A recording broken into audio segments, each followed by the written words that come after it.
శ్రీ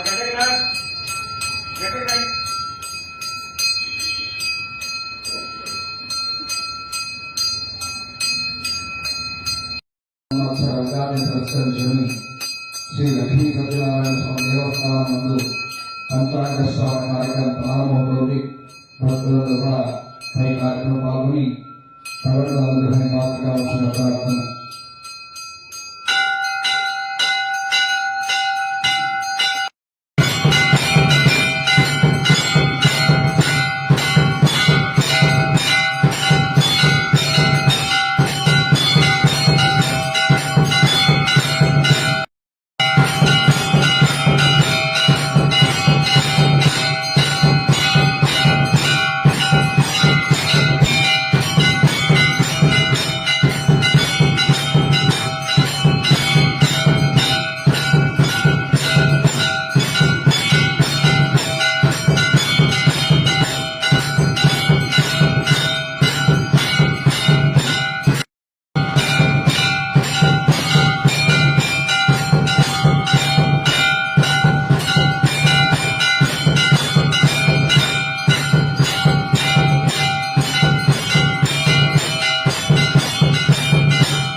పంచాంగ శ్రవణ కార్యక్రమాన్ని చేస్తున్నాం. అందులో భాగంగా ఈ సంవత్సరం కూడా ప్రారంభ సంవత్సర విశేష ఫలాన్ని కూడా తెలియజేయాలని ఒక సంకల్పంతో తిరుమల తిరుపతి దేవస్థానం ఆగమ సలహాదారు శ్రీ వెంకటేశ్వర వేద విశ్వవిద్యాలయం డీన్ డాక్టర్ శ్రీమాన్ రాజేశ్వరరావు గారి యొక్క వారిచే పంచాంగ శ్రవణ కార్యక్రమం ప్రారంభమవుతుంది. కావున అందరూ కూడా ఈ కార్యక్రమం పాల్గొని భగవద్ అనుగ్రహాన్ని పాత్ర కావాల్సిందిగా ప్రార్థన.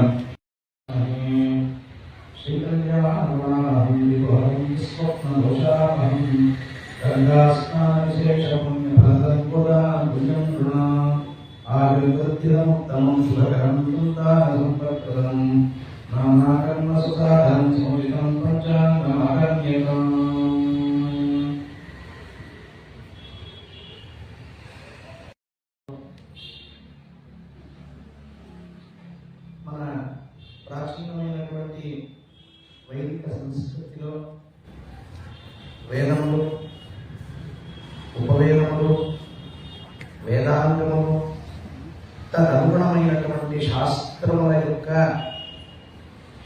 ఆవిర్భావం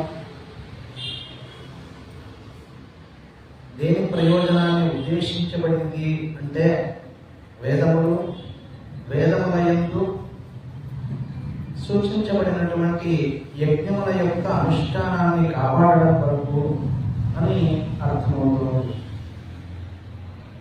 వేదములకు మనందరికీ తెలుసు, ఋగ్యజుస్సామ అధర్వణ వేదాత్మకమైనటువంటి 4 వేదములకు అంగభూతములుగా 6 శాస్త్రం పేర్కొన్నది.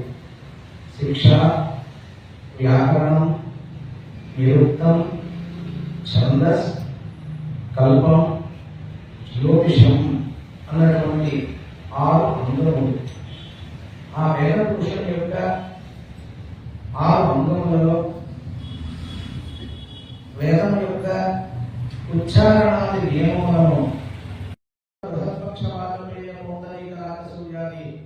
అశ్వమేధాది యాగముల యొక్క అనుష్ఠానం ఎలా చేయాలో నిర్దేశించడం కొరకు కల్పశాస్త్రం. ఈ వేదములలో చెప్పబడినటువంటి నిత్య నైమిత్తిక కర్మలు ఎప్పుడు ఎలాగా అనుష్ఠించాలో తెలపడం కొరకు జ్యోతిష్య శాస్త్రం ఆవిర్భవించింది.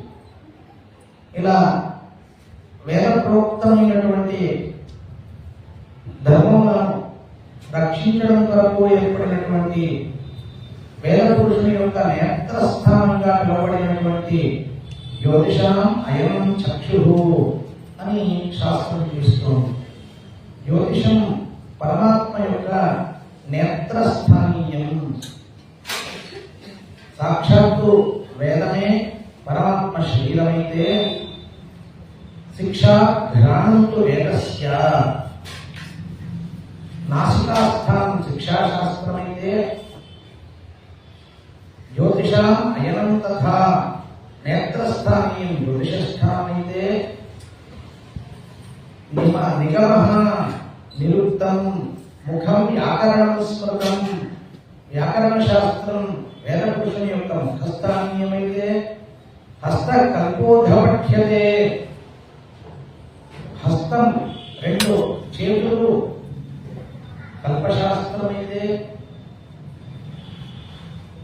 పాదవు ఛందస, పాదములు ఛందశాస్త్రమైతే నిరుక్తం హృదయం తథా నిరుక్తం హృదయస్థానీయమైతే ఈ విధంగా వేద పురుషుని యొక్క అంగములు వేదాంగములు ఆయా వేద పురుషుని యొక్క శరీరంలో భాగములుగా వేదం కీర్తిస్తుంది. అలాంటి వేద పురుషుని యొక్క నేత్రస్థానీయమైనటువంటి జ్యోతిష్య శాస్త్రం కాలం యొక్క గణనాన్ని మనం వింటూ ఉంటాం. కాలమానం అని రోజు సంకల్పంలో చెప్పుకునేటప్పుడు చాంద్రమానం, స్వస్తిశ్రీ చాంద్రమానేన ప్రభవాది షష్ఠి సంవత్సరాణం అని చెప్పుకుంటూ ఉంటాం. ఏమిటి అంటే మానం అంటే కొలత అని అర్థం. కాలాన్ని కొలవడానికి మహర్షులు కొన్ని పద్ధతులను అనుసరించి కాలాన్ని కొలిచారు. ఈ కాలాన్ని కొలిచేటప్పుడు 9 రకములుగా కాలాన్ని విభజించారు. కొలిచేటువంటి పద్ధతిని బ్రాహ్మ, దైవ, పిత్రియ, ప్రాజాపత్య, బాధస్పత్య, నక్షత్ర, సావన, సౌర, చాంద్రములనేటువంటి 9 రకములుగా కాలాన్ని కొలవడానికి వివిధ రకములైనటువంటి పద్ధతులను కనుక్కున్నారు. బ్రహ్మదేవుని యొక్క ఆయు పరిమాణాన్ని కొలిచేటువంటి మానాన్ని బ్రాహ్మమని, దేవతల యొక్క కాలాన్ని కొలవడానికి దైవమని, పితరుల యొక్క కాలాన్ని కొలవడానికి ఉపయోగించేటువంటి అనుసరించే పద్ధతిని పైత్రియమని, నక్షత్ర మానాన్ని నక్షత్రమని ఇలా కొలుస్తూ సూర్యుని గమనాన్ని బట్టి కాలాన్ని కొలిచేటువంటి పద్ధతిని సౌరమానమని, ఆ సౌరమానాన్ని దక్షిణ దేశంలో తమిళ, కేరళ, ఉత్తర కర్ణాటక దేశంలో అనుసరిస్తే బారహస్పత్యమానం బృహస్పతిని అనుసరించి గణించేటువంటి విధానాన్ని ఉత్తర భారతదేశం అనుష్ఠిస్తే, మధ్య భారతంలో సారమానం ప్రకారంగా కాలాన్ని కొలిచేటువంటి పద్ధతి అనుసరిస్తే, దక్షిణ భారతదేశంలో ఆంధ్రదేశం, కర్ణాటక దేశం, ఒడిస్సా, కర్ణాటక, మహారాష్ట్ర ఈ ప్రాంతాల్లో కాలాన్ని కొలిచేటువంటి పద్ధతి చాంద్రమాన పద్ధతిని అనుసరించబడుతుంది. చంద్రుని యొక్క గమనాన్ని అనుసరించి కాలాన్ని కొలిచారు. ఈ చంద్రుణ్ణి అనుసరించి అమావాస్య తర్వాత, అంటే పాఠ్యం నుండి అమావాస్యకు అంత్యమయ్యేటువంటి మాసం, లేక పాఠ్యమి నుండి ప్రారంభమై, అంటే కృష్ణపక్ష పాఠ్యమి పూర్ణిమ తర్వాత పాఠ్యమి నుండి ప్రారంభమై పూర్ణిమతో సమాప్తి అయ్యేటువంటి మాసం. చాంద్రమానంలో 2 రకాలైనటువంటి మానములు మనకు కనబడతాయి. ఇలాంటి చాంద్రమానంలో చంద్రుని యొక్క గతిని అనుసరించి ఆంధ్రదేశంలో అమావాస్యాంత మాసాన్ని పరిగణనలోకి తీసుకోవడానికి నక్షత్ర మాసం 27 నక్షత్రములు పరిభ్రమణం అయితే ఒక మాసం కంప్లీట్ అయిపోతుంది, పూర్తవుతుంది. దాన్ని అనుసరిస్తూనే కొన్ని ప్రాంతాల్లో దాని అనుసారంగా జరుగుతుంది. అంటే కాలాన్ని కొలవడం వరకు మహర్షులు ఆయా గ్రహస్థితులను అనుసరించి అనేకమైనటువంటి పరిశీలనాత్మకమైనటువంటి సూచనలను జ్యోతిష్య శాస్త్ర రీత్యా మనకు అందించి ఉన్నారు. అలాంటి జ్యోతిష్య శాస్త్ర రీత్యా అందించినటువంటి ఈ యొక్క సంవత్సర పరిమాణ విచారం చాంద్రమాన ప్రభవాది సత్య సంవత్సరములలో ఒకటైనటువంటి పరాభవనామ సంవత్సరంలో ప్రవేశించాం ఈనాడు. ఇంకా తమిళ దేశంలో, కేరళ దేశంలో వచ్చే నెల 14వ తేదీకి సంవత్సరం ప్రారంభం. ఉత్తర భారతదేశంలో మనం ఇక్కడ పరాభవనామ సంవత్సరం జరుపుకుంటుంటే ఈ కాలాన్ని కొంతమంది మహర్షులు కాలానుగుణంగా పరిశోధించి మనకు అందించారు. మొదట్లో వేదకాలంలో ప్రభవ, విభవ ఇత్యాది నామములతో సంవత్సరాలు లేవట. 12 మాసాత్ సంవత్సరః సంవత్సరః ప్రజాపతిః. ఇంతకుముందు మాసముల యొక్క పేర్లు వేరుగా ఉన్నాయి అని చెప్పబడుతోంది.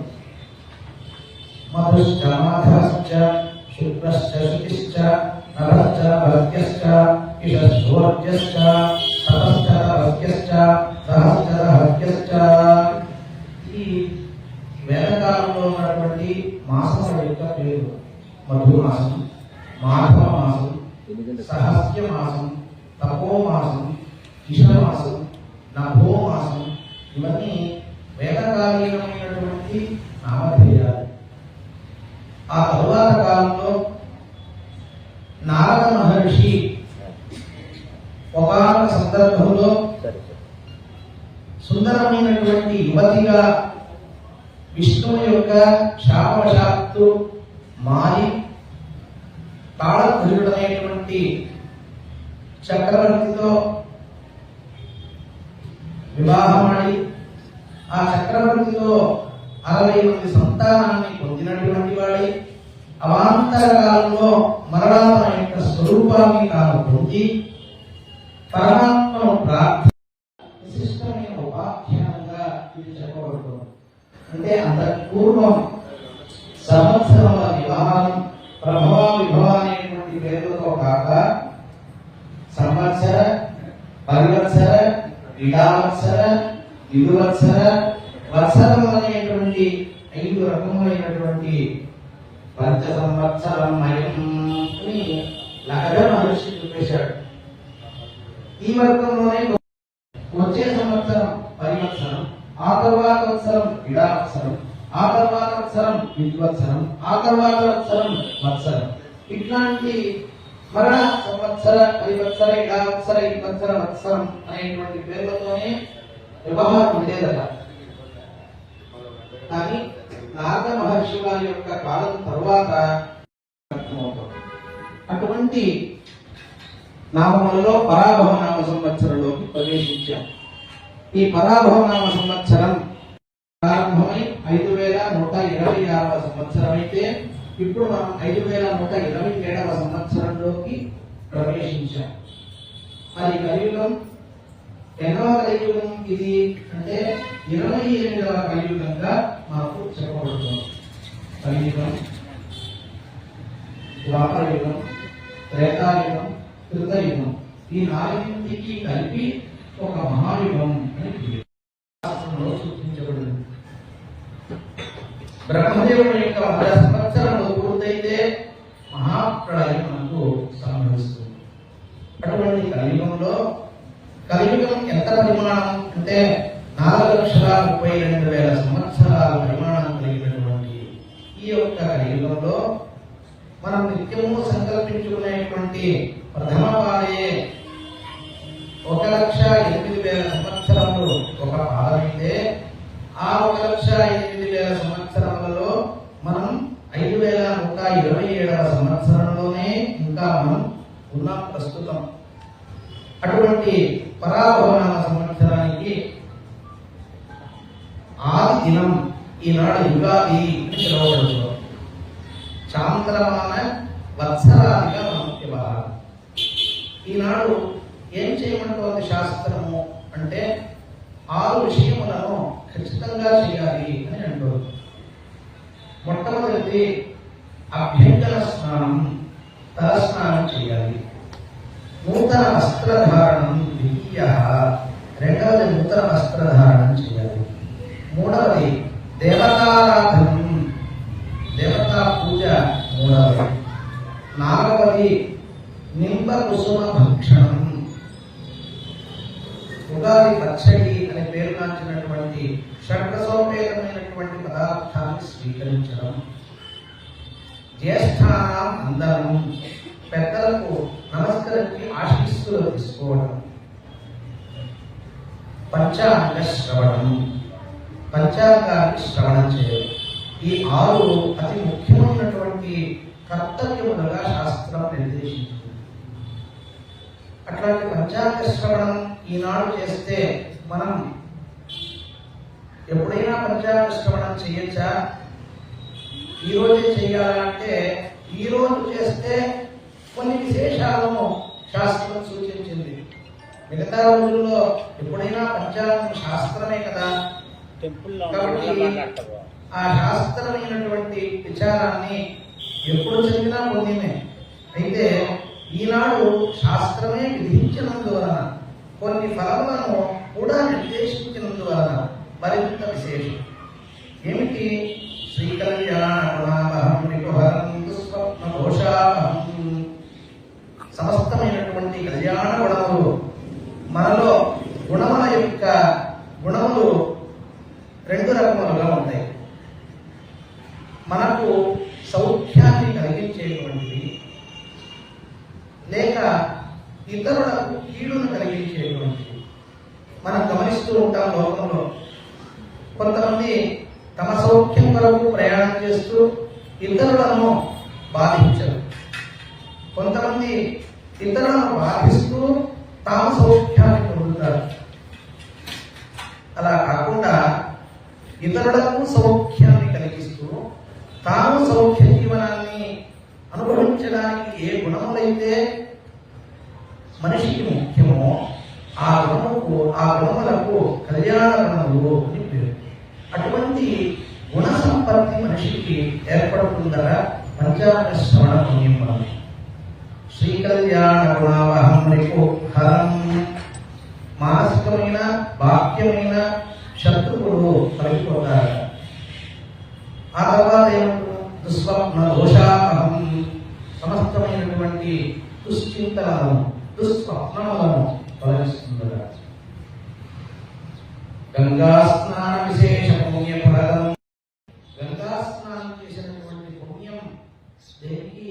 సిద్ధించదట. అంతటి విశేషం గంగా స్నాన పుణ్యం.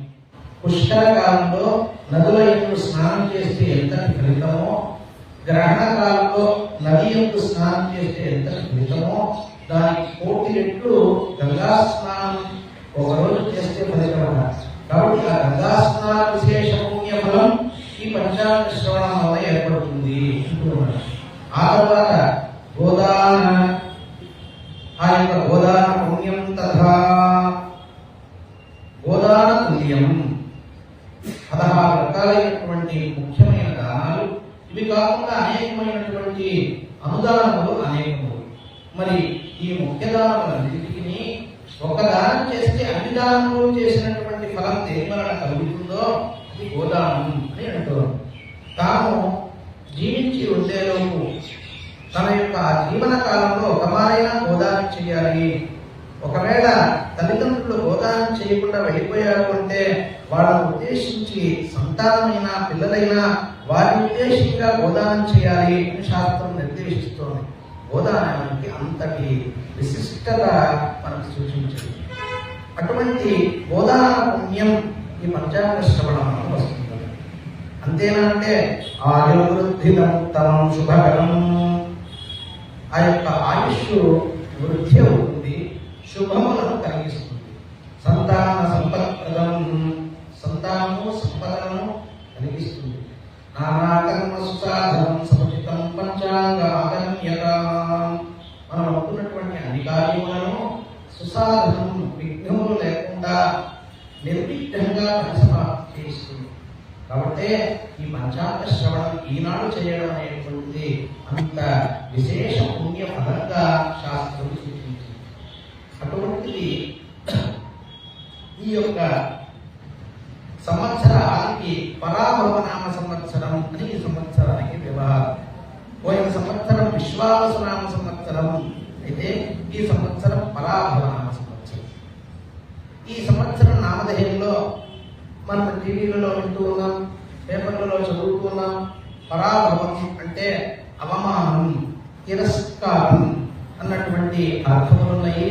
ఈ సంవత్సరం చాలా అవమానాలు, తిరస్కారాలు ఉండేటువంటి అవకాశం ఉన్నది అని చాలా మంది అభిప్రాయపడుతూ ఉన్నారు. మనకు రాజపూజ్యత అవమానాల యొక్క పరిమాణాన్ని చూస్తే కూడా అవమానం యొక్క శాతం ఎక్కువగా ఉండడం వలన అదే నిజంగా ఉన్నటువంటి అభిప్రాయం కూడా మనకు కలిగే అవకాశం ఉన్నది. కానీ ఒక శాస్త్రంలో ఒక నామధేయం చెబితే ఆ నామధేయానికి అనేకమైనటువంటి విశేషాలు సూచించబడతాయి. హిరణ్యం అంటే ఒక చోట డబ్బు అని అర్థం, ఒక చోట బంగారు అని అర్థం, ఒక చోట రంగు అని అర్థం. ఎక్కడ ఎలా ఎప్పుడు ఉపయోగించాలో మనకు శాస్త్రార్థాన్ని సందర్భాన్ని బట్టి శాస్త్రమే నిశ్చయించింది. ఇక్కడ పరాభవ శబ్దాన్ని తిరస్కారం, అవమానం అనేటువంటి సామాన్య అర్థం ఉన్నప్పటికీ పరాభవ అన్నటువంటి రెండుగా విభజించినప్పుడు 2 రకాలైనటువంటి అర్థములను మనం స్వీకరించవచ్చు. పరదేవత అయినటువంటి పరమాత్మ నుండి నిస్సృతమైనటువంటి అవతరించినటువంటి కాలం సంవత్సరం కాబట్టి భవం అంటే పుట్టుక, పర అంటే పరతత్వం. ఆ పరతత్వము ఈ రూపంగా సంవత్సర రూపంగా అవతరించడం వలన వేదవాక్యం ముందు అనుకున్నాం, సంవత్సరో వై ప్రజాపతి అని. కూడా పీడించబడతారు, పరాభవులవుతారు అని ఒక విశేష అర్థాన్ని సూచిస్తూ ఉన్నారు. పాలకులు, సామంతులు, పార్థివై అంటే భూమిని పాలించేటువంటి వాడు, మండలీకై మండలాన్ని పరిపాలించేవాడు, సామంతై దాని కింద అధికారులు, దండనాయకై అధికార వర్గం ఏదైతే రక్షణ వర్గం ఉంటుందో ఆ రక్షక దారులు, పీఠ్యంతే న్యాయాధీశులు. ఈ యొక్క పీఠ్యంతేవై ప్రజా, ప్రజలను నానా విధంగా పీడించడానికి ఈ సంవత్సరం వారు ప్రేరణ కలిగిస్తుంది అని ఒక విశేషమైనటువంటి ఆ యొక్క పరాభవనామ సంవత్సరం యొక్క నిర్వచనాన్ని సూచిస్తున్నారు. సమయంలో ఆ దినాధిపతి సంవత్సరానికి ప్రభు రాజు అవుతాడు. ఈరోజు గురువారంతో ప్రారంభం కావడం వలన ఈ సంవత్సరానికి గురువు అధిపతి అయ్యాడు. మరి గురువు అధిపతి అయితే ఏం చేస్తాడు? సంవత్సరం యొక్క ఫలం ఎలా ఉంటుంది అంటే మహర్షులు సూచించారు. విజాతయ కర్మరతాః సధర్మాః సన్మార్గగాః నీతివిదో నరేంద్రాః సుభిక్షమారోగ్య సుఖే ప్రజానాం సువృద్ధిరబ్దాధిపతో సువేచ్యే. విజాతయః ఎవరికైతే కర్మానుష్ఠానం శాస్త్రం ఇలా చేయాలి అని నిర్దేశించబడిందో వారందరూ కూడా వారి వారి యొక్క వర్ణానుగుణమైనటువంటి ధర్మానుష్ఠానములను అనుష్ఠించడానికి కొంత ఈ సంవత్సరం ప్రేరణగా ఉంటారు, స్పృహతో వ్యవహరిస్తారు, కొంత ధర్మ మార్గలపై వర్తించడానికి ప్రయత్నం చేస్తారు. సన్మార్గగాః నీతివిదాః రాజులు కూడా కొంత నీతిమంతులై సన్మార్గాన్ని తాము అవలంబిస్తూ ధర్మమునందు కొంత చింతన కలిగినటువంటి వారుగా నరేంద్రాః పాలకు ఉండే అవకాశం ఉన్నది. సుభిక్షం ఆరోగ్య సుఖే ప్రజానాం ప్రజలకు సుభిక్షం సౌఖ్యం ఆరోగ్యం ఈ మూడు కూడా ఏర్పడి సువృష్టి మంచి వర్షం కూడా సువృష్టి ప్రాప్తి ఏర్పడుతుంది. ప్రజలకు ఏ వర్షమైతే ఆధారభూతమైనటువంటిదో ఆ విధమైనటువంటి విధంగా వర్షం పడే అవకాశం ఉన్నది గురువు అధిపతి కావడం వలన అని చెబుతూ ఇక మంత్రి అంగారకుడు కుజుడు అని సూచిస్తుంది. ఇతను మంత్రి అయితే ఏమిటి అంటే దాన్ని చెప్తూ ఉన్నాడు. దాహన ప్రహరణ శాభర మృదామయ భీతిరతులా స్యాత్ క్షీతనయే మంత్రిని సతి వృష్టిర్మధ్యాక్షయశ్చ సస్యానాం. క్షీతనయే రోజు మనం చెప్తూ ఉంటాం ధరణీ గర్భ సంభూతం. ధరణీ గర్భం భూమి గర్భం నుండి ఆవిర్భవించినటువంటి వాడు కాబట్టి ఇతనికి భౌముడని పేరు. కుజుడని అంగారుడని అనేక నామధేయులు. ఇతను మంత్రి అయితే ఏం చేస్తాడు అంటే దహన ప్రహరణ పరస్పరము కలహాలు మనుషుల మధ్యలో కలహాన్ని ఉత్పత్తి చేయడానికి కారపడవుతాడు. పరస్పరం కలహించుకునేటువంటి దానికి ఇతను ప్రేరణ అందిస్తాడు. చోరాగ్ని భయ చోర భయం అగ్ని భయం యుద్ధ భయం వాయు భయం ఈ 4 రకములైనటువంటి భయాన్ని కలిగిస్తాడు. వర్షములు మధ్యమ వృష్టి వృష్టి వచ్చేటప్పటికి ఇంతకుముందు గురువు సువృష్టిని ఇస్తే ఇతను మంత్రి కావడం వలన మధ్య వృష్టికి కారణమవుతాడు. మరలా చెబుతున్నాడు అక్షయశ్చ సస్యానాం మధ్యా క్షయశ్చ సస్యానాం. క్షయం సస్యములంటే వ్యావసాయికమైనటువంటి పంటలు. ఆ పంటలకు క్షయం ఏర్పడడానికి పంటలకు కొంత నష్టాన్ని కలిగించడానికి అంగారకుడు అమాత్యుడు కావటం కారణం అని చెప్తూ ఉన్నాడు. అయితే ఖనిజములు భూమికి సంబంధించినటువంటి ధాతువులు ఖనిజములు లోహములు ఈ సంవత్సరం మంచి వృద్ధిని బాగా లాభకరంగా ఉండే అవకాశం ఉంటుంది. బంగారు రసద్రవ్యములు ఇవన్నీ చక్కగా ఉత్పన్నమవుతాయి. బహుక్షీరప్రదాగామ పశువులు మంచి క్షీర సమృద్ధిని కలిగి ఉంటాయి. గోవులు మంచి క్షీర సమృద్ధిని కలిగి ఉంటాయి. ఆరోగా సుఖినో జనములంతా కూడా ఆరోగ్యవంతులై ఆరోగ్యం మీద మరింత స్పృహతో ఆరోగ్య భాగ్యాన్ని పొందే అవకాశం ఉన్నది. సేనాధిపత్యం చంద్రునికి రావటం వలన. అదేవిధంగా అతీవాభ్యశ్చాతి వర్షం మంచి వర్షము సస్యముల యొక్క వృద్ధి కూడా సూచిస్తోంది. సువృద్ధి సర్వసస్యానాం. పోనీ మనం మామూలుగా మనం గమనిస్తూ ఉంటాం కొన్నింటికి వర్షాధారమైనటువంటి పంటలు ఉంటాయి. బాగా వర్షం ఉంది కాబట్టి వర్షాధారితమైనటువంటి పంటలు బాగా పండుతాయి. తదితరమైనటువంటివి వర్ష నిమిత్తం లేనటువంటి పంటలు కొంత నష్టం కలగడము మనం చూస్తూ ఉంటాం. అయితే ఇక్కడ చెప్తున్నాడు, అర్ఘాధిపతి చంద్రుడు కావటం వలన కేవలం వర్షాధారితమైనటువంటి సస్యములే కాదు, ఒక మాట అంటున్నాడు, సూర్య సర్వ సస్యానాం అభివృద్ధి ప్రజాయతే, అన్ని పంటలకు అభివృద్ధి ఏర్పడుతుంది. మంచి ఆనందకరమైన విషయం.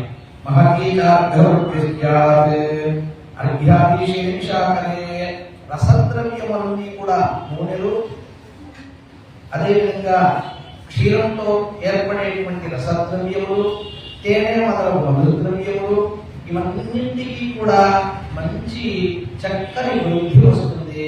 అవన్నీ కూడా ఆ సంబంధితమైనటువంటి వారందరికీ కూడా లాభకరంగా ఉండగలరు, అవకాశం ఉన్నది అని చెబుతూ కొన్ని చెప్తూ ఉన్నాడు. ఇక్కడ సమిష్టిగా ఉప్పు, గంధక ద్రవ్యములు, తగరం, రబ్బరు, శనగలు, వేరుశనగ, పంచదార, బెల్లం, శనగకు, పాలు, పెరుగు, నెయ్యి, వెన్న, తేనె, కళ్ళు, జాయింట్ వ్యాపారములు, బ్యాంకింగ్ రంగము, ప్రత్తి, చర్మములు, కుసుమములు పుష్పములు, గరుడ మచ్చ, వివిధ రత్నములు, నూలుతో చేసేటువంటి వస్త్రములు, ఉలవలు, అపరధాన్యములు, కాఫీ, రేకులు, సిమెంటు, వెండి, బంగారం, ధాన్యం, బియ్యం, ఈ ధరలన్నీ కూడా పెరిగేటువంటి అవకాశం ఉన్నది అని సూచిస్తూ ఉన్నాడు. ఈ వర్షం పడేటప్పుడు సముద్రంలో 7 భాగాలు, పర్వతంపై 9 భాగాలు, భూమి యందు 4 భాగాలు కురుస్తుంది అని మనకు ఇందులో హెచ్చరిస్తూ ఉన్నారు. సామాన్యంగా మనకు తెలుసు, వర్షం పడేటప్పుడు సముద్రంలో పడేటువంటి వర్షము, భూమిపై పడేటువంటి వర్షము పెద్దగా ప్రజా వినియోగకరం, ప్రజా ఉపయోగకరం కాదు. పర్వతముల మీద పడేటువంటి వర్షమే సమస్తమైనటువంటి జీవరాశికి ఆధారభూతమైనటువంటిది మనకు అర్థమవుతుంది. అలాగా పర్వతముల మీద 9 భాగాల వర్షం మనకు పడడం వలన కొంత ప్రయోజనకరంగా చెబుతూ ఏదో ఒక మాట ఇక్కడ అంటూ ఉన్నాడు. ఏమంటున్నాడు అంటే, ఆఢకో బ్రాహ్మణ కరే దుర్భిక్షం సత్యనాశనం దాంట్లో చెప్తున్నాడు. గురువు ఆధిపత్యం కావటం వలన కొంత దుర్భిక్షం, ఆహార ధాన్యముల యొక్క కొరత కొంతకాలం ఏర్పడేటువంటి అవకాశం ఉన్నది అని ఒక హెచ్చరికను కూడా చేస్తున్నారు. ఈ విధంగా సంవత్సర ఫలాన్ని సూచించిన తర్వాత ఇప్పుడు మనం వ్యక్తిగతమైనటువంటి నక్షత్ర రాశుల యొక్క విచారానికి వద్దాం. ముందుగా ఇందులో నక్షత్రములను అనుసరించి కందాయ ఫలం మనకు సూచించబడుతోంది. ఈ కందాయం 3 సంఖ్యల సమాహారం. సాముదాయిక ఫలితాన్ని ఈ విధంగా తెలుపుతూ ఉన్నారు. అశ్విని, పుష్యమి, స్వాతి నక్షత్రం వారికి గౌరవ అలంకార ప్రాప్తి, వారికి చక్కని ఆత్మీయమైనటువంటి ఆదరణతో కూడినటువంటి ఆనందమయమైనటువంటి సన్నివేశాలు అధికంగా ఎదురయ్యే అవకాశం ఉంది. భరణి, ఆశ్లేష, విశాఖ, శ్రవణం వీరికి కొంత ఆరోగ్య విషయం, కొంత ప్రతికూలత ఏర్పడే అవకాశం ఉన్నది. కాబట్టి ఆరోగ్య విషయంగా వీరు స్పృహతో ఉండడం అవసరం. కృతిక, మఖ, అనురాధ, ధనిష్ట ఈ 4 నక్షత్రముల వారికి ఆరోగ్య సిద్ధి, కొంత ఆరోగ్యమునందు స్పృహ కలిగి ఆరోగ్య వృద్ధి ఉండే అవకాశం ఉన్నది అని సూచిస్తూ ఉన్నారు. రోహిణి, పుబ్బ, జ్యేష్ఠ, శతభిషం ఈ 4 నక్షత్రముల వారికి ధనలాభం ఈ సంవత్సరం ఏర్పడే అవకాశం ఉన్నది. మృగశిర, ఉత్తర, మూల, పూర్వభద్ర వీరికి కొంత మనస్తాపం ఎదురయ్యే అవకాశం ఉన్నది. కాబట్టి మానసిక అశాంతికి కొంత అనుష్ఠానములు ప్రతికూలంగా చేయాలి. ఆర్ద్ర, హస్త, పూర్వాషాఢ, ఉత్తరాభాద్ర వీరికి మంచి గౌరవ ప్రాప్తి వత్సరంగా ఈ సంవత్సరం చెప్పుకోవచ్చు.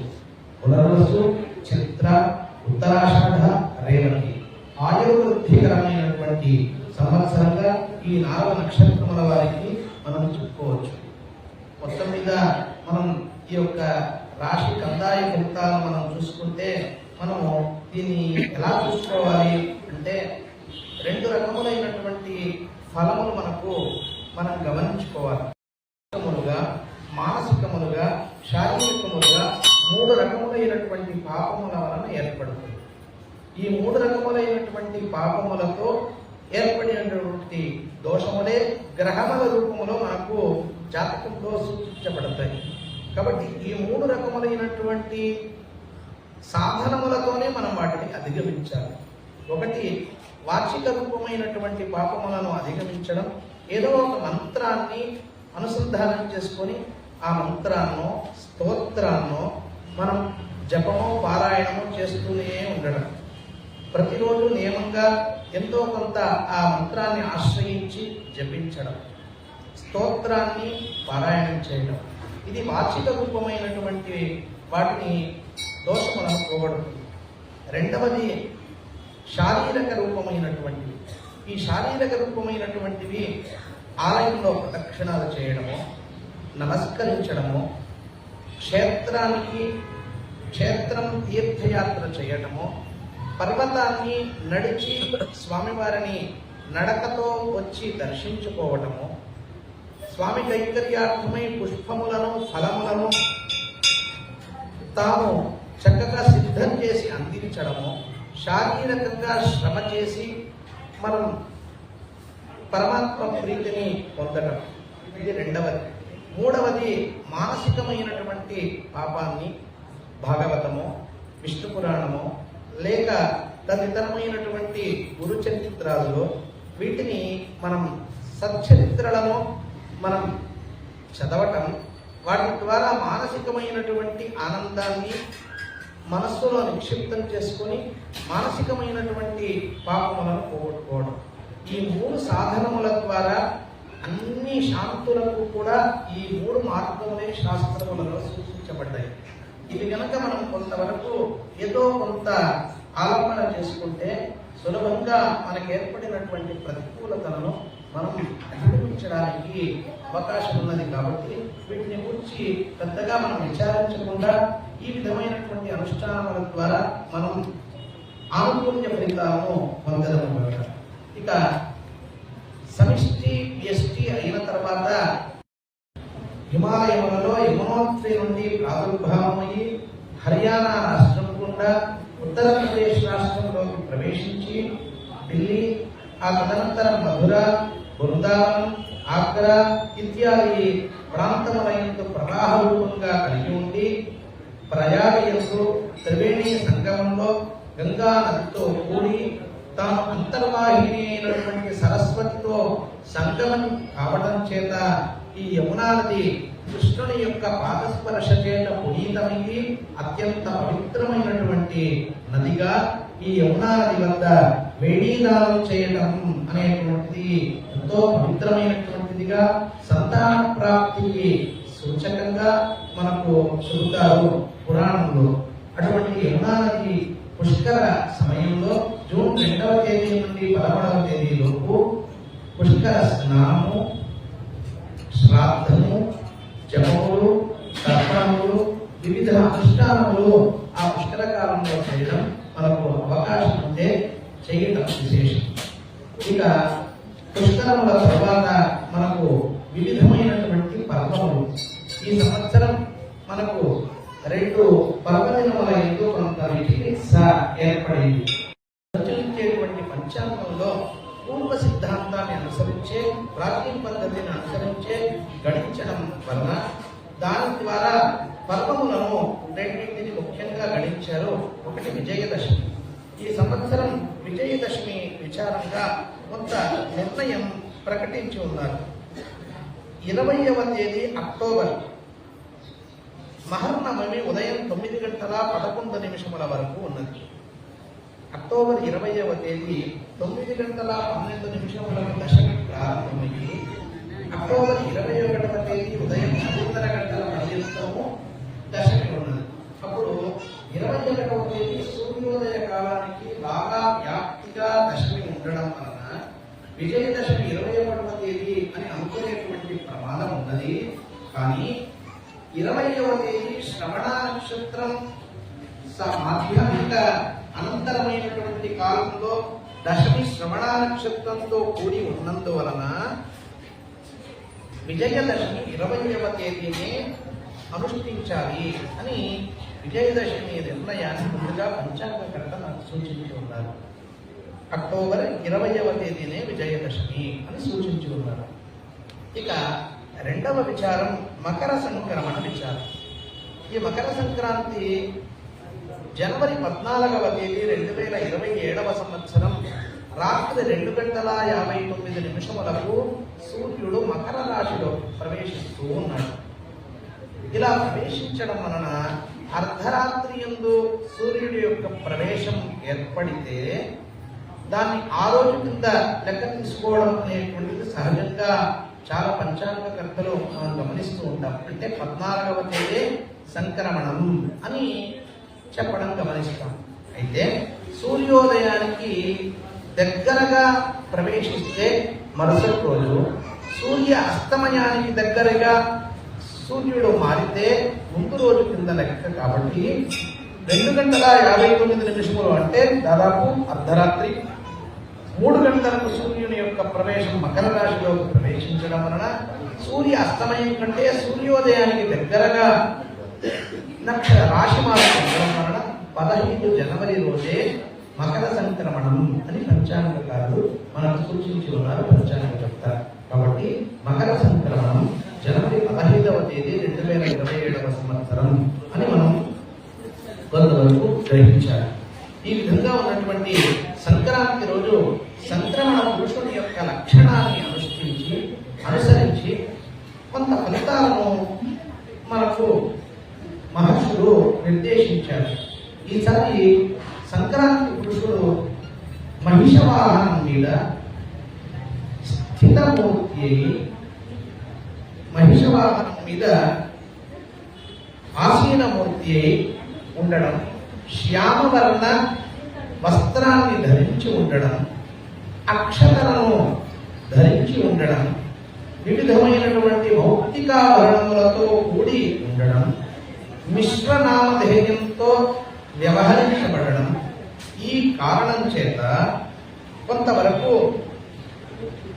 దక్షిణ దేశంలో కొంత అనావృష్టిని సూచిస్తూ తేజస్సు హీనం కావడం, మినుముల పంటకు కొంత ప్రతికూలత ఏర్పడడం, పశువులకు శుభత్వాన్ని, సుఖ సౌఖ్యములను ప్రజలకు, రోగములను నశించేటువంటి అనేక ఔషధముల యొక్క వ్యాప్తి కలగడము, అనావృష్టి ఏర్పడము, ధరల యొక్క స్థిరత్వం ఏర్పడడం ఈ మకర సంక్రమణ పురుషుని యొక్క స్థితి వలన మనకు ఏర్పడుతుంది అని పంచాంగకారులు నిర్దేశించి ఉన్నారు.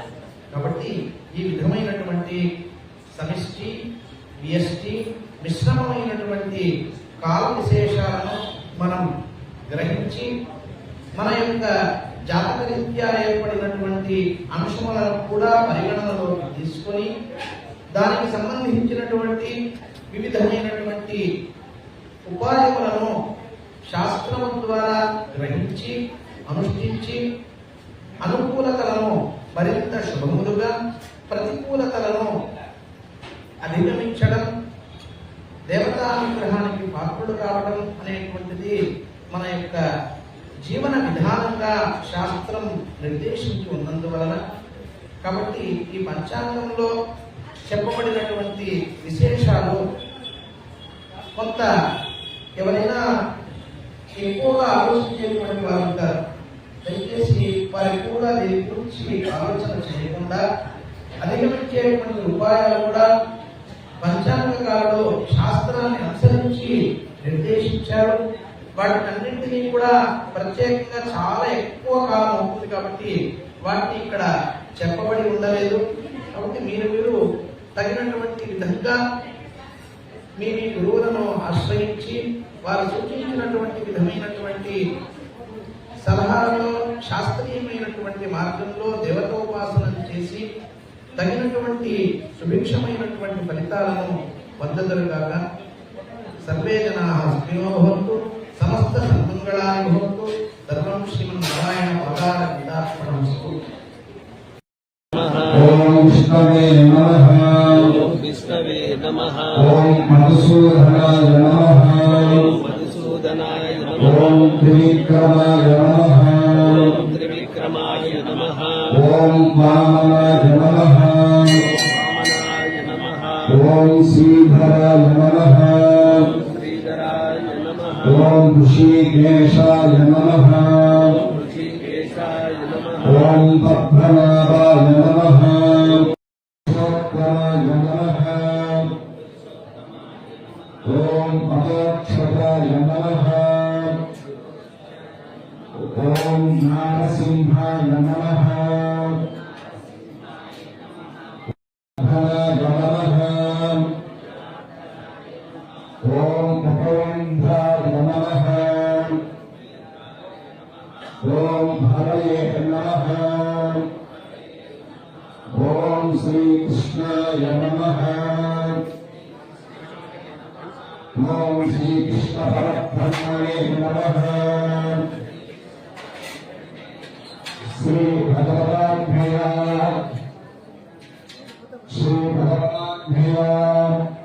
శ్రీమన్నారాయణ ప్రీత్యర్థం శ్రీ గోవింద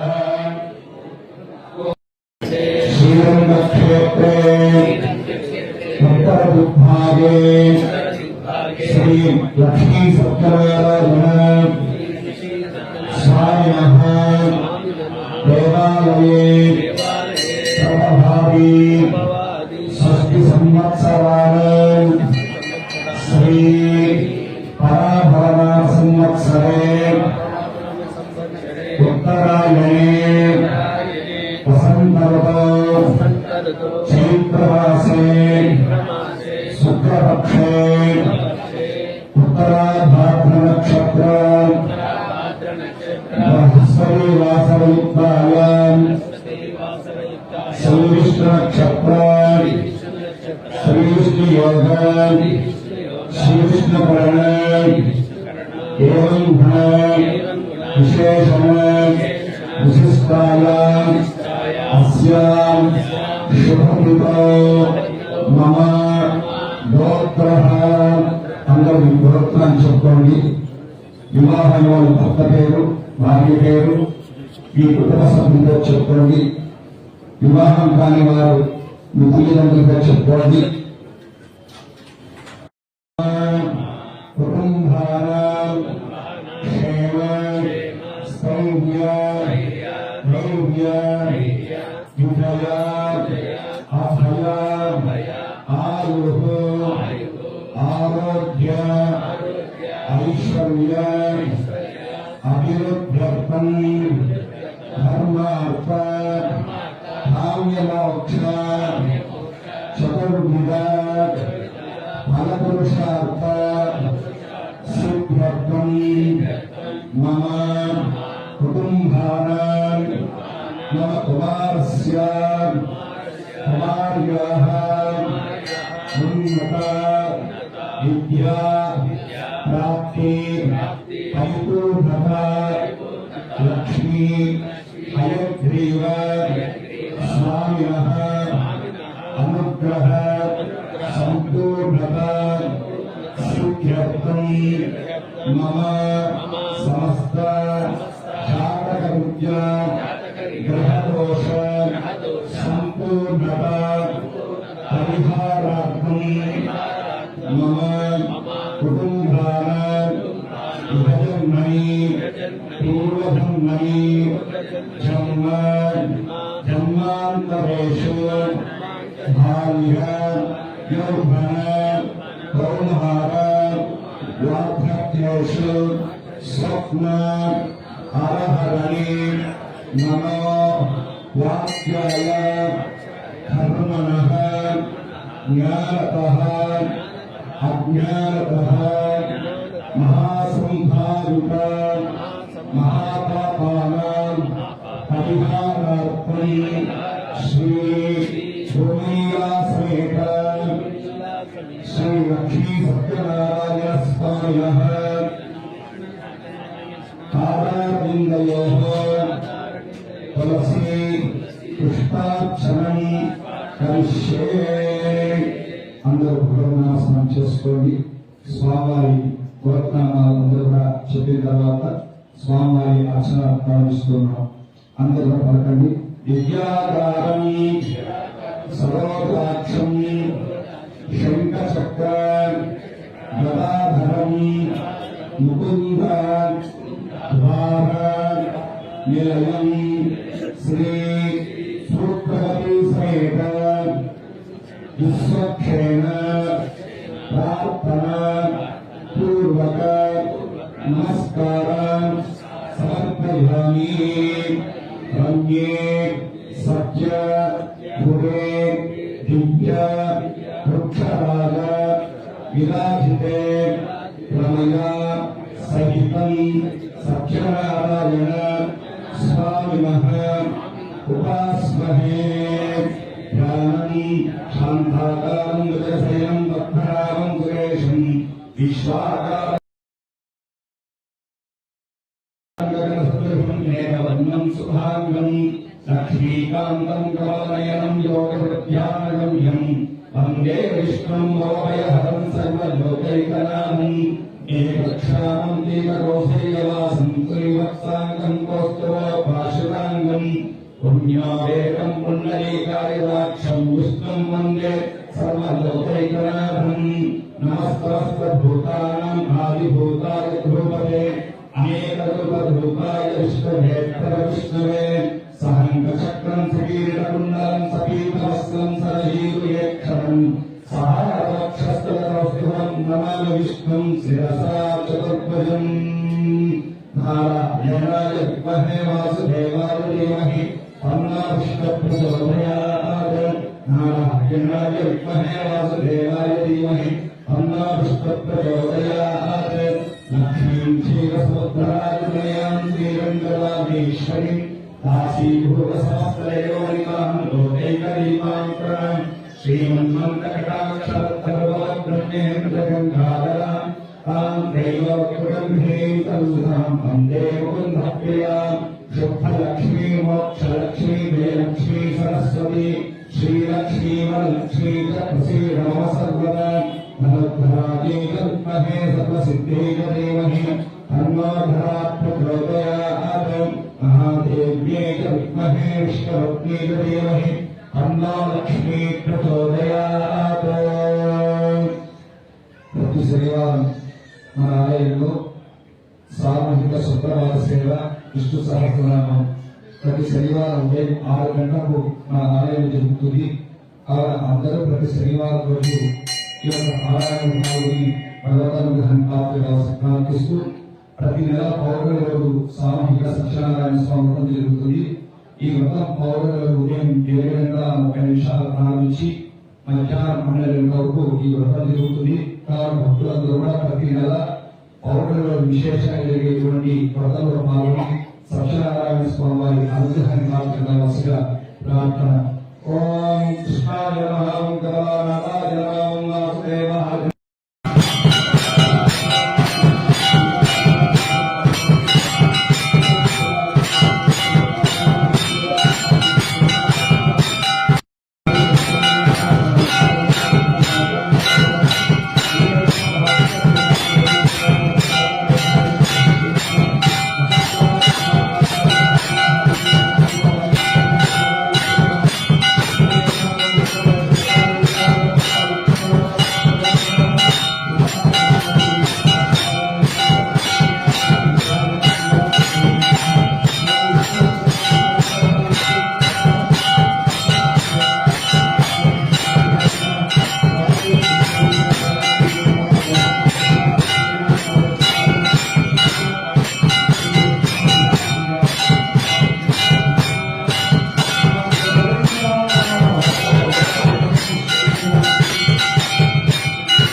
होगा समय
Sáng chốt cho